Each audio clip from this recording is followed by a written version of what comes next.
The bipartisan committee capped off its historic 18-month investigation into the deadly attack on the Capitol with the release of its final report yesterday. The more than 800-page report comes just days after the committee held its final meeting, voting to recommend the Justice Department pursue criminal charges against former President Trump. Here's House Speaker Nancy Pelosi, who created the committee, speaking yesterday just before the report was released. The 117th Congress began with a violent assault on our democracy. And now we hear its conclusions. We have a vital roadmap ensuring justice will be done and that this won't happen again. NBC News Capitol Hill correspondent Julie Tsirkin joins us now. Julie, good morning. We, of course, had a pretty good idea of what would be included in this final report, but now that it's been released in its entirety, what are the major takeaways from the committee's investigation?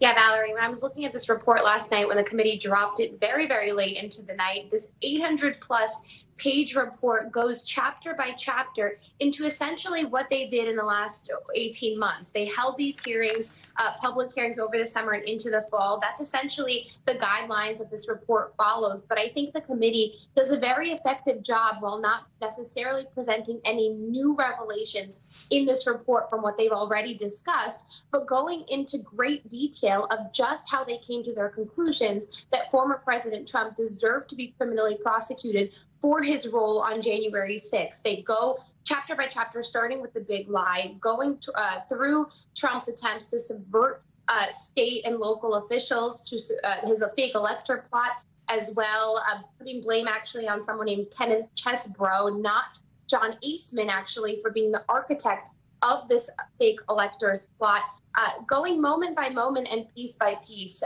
from their 1,000 plus witness interviews to the more than 1 million pages of documents the committee received, and also at the end outlining recommendations for how to prevent something like this from ever happening in the future. And I should note that in the coming days, the committee will continue to release, of course, transcripts from their interviews. They couldn't fit possibly all of that into the hearings that they've held so far. So this is really just a cataloging of all the information the committee was able to gather. And now, of course, it's up to the Department of Justice to continue this investigation once the committee disbands in the coming days and Republicans take control of the lower chamber.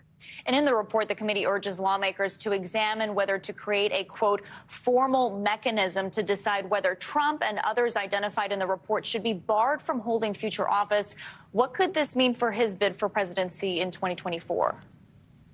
Yeah, in the report, just to read from that section, that they actually want congressional committees of jurisdiction, they say, to evaluate whether there is a mechanism under the 14th Amendment to bar anyone mentioned in this report, including, of course, the former president, who already announced his bid for 2024 to seek the office of presidency again, whether they can be barred from ever doing that under the 14th Amendment for inciting an insurrection. That's just unlikely because, right, the days are ticking, the Senate's gone, the House is about to leave later today. Republicans are going to take control of the House. And remember, when the former president was impeached twice, including for this, and then that went to trial in the Senate, not enough Republicans there voted, although 7 did, to hold him accountable in that way. So that's just not likely. Another recommendations the committee put forward is reforming the Electoral Count Act, which the Senate already passed yesterday. The House is on a glide path to passing today. So that's something that actually is going to be a reality. And that was a bipartisan effort in the Senate and the House.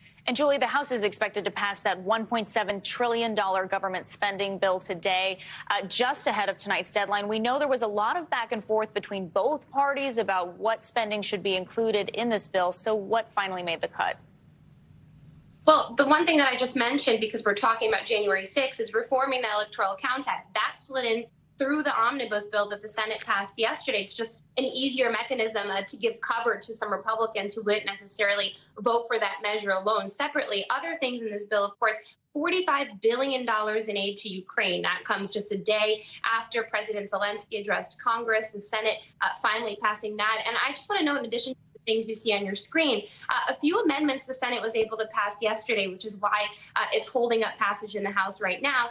And they really expand services for new mothers, for pregnant moms, especially in the workplace, expanding breastfeeding capabilities as well, and going against discrimination for pregnant workers. So those are just some of the things that the Senate was able to slide into this bill yesterday. Of course, other things didn't make it into the bill, such as the Afghan Adjustment Act, giving money for those refugees who were here since the U.S. withdrawal of Afghanistan in 2021. So some things didn't make the cut.